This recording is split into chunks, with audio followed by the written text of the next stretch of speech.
That's never, ever, ever, ever been done before. Since you asked, I hate blacks. I hate Jews, Mexicans and Irish, Italians and Chinese.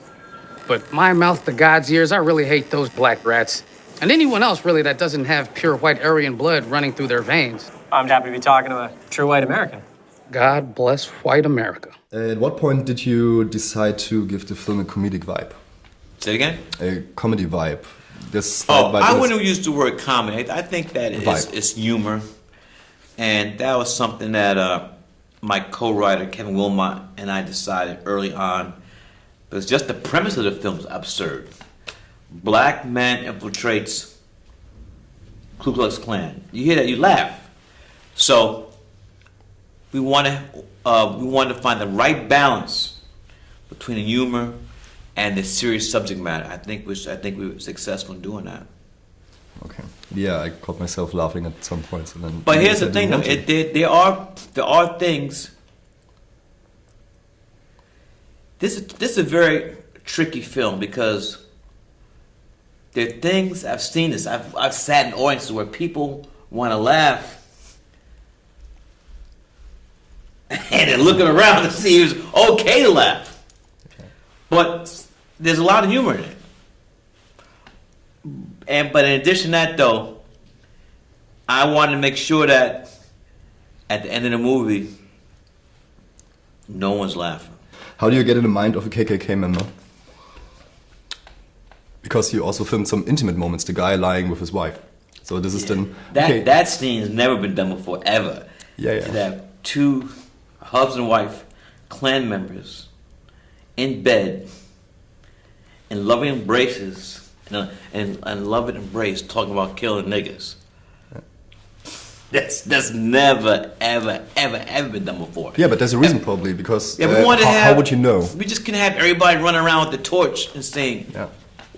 They go to bed, they have relationships, so we want to put a different, something you hadn't seen before. Okay, but this scene showed some empathy. You need to have some empathy when you film two people in bed. Well, even I think we found the right. I mean, you've seen him in bed, but he's worse than David Duke in the film. This is David Duke, Grand Wizard of the Ku Klux Klan. That David Duke? Did you talk to former KKK members or something? Nah. That's a question. How do you research? I mean, a lot of that comes from the book. Mm-hmm. Ron Stallworth had a relationship with David Duke, and they had many different phone conversations and in person. So we're just trying to be storytellers, try to tell the story the best way we can. I've seen like 30 minutes of the original Birth of the Nation when I watched the documentary about KKK. Did you see it completely? How much did you see? I saw Birth of the Nation in its entirety my first year at NYU Graduate Film School. Isn't it 4 hours or something? Isn't it 3 hours? 3 hours. Yeah. And what we were taught that D.W. Griffith as a father of cinema really created the vocabulary of cinema, but they never talked about the social, political implications of that film.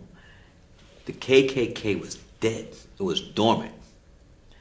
And that film alone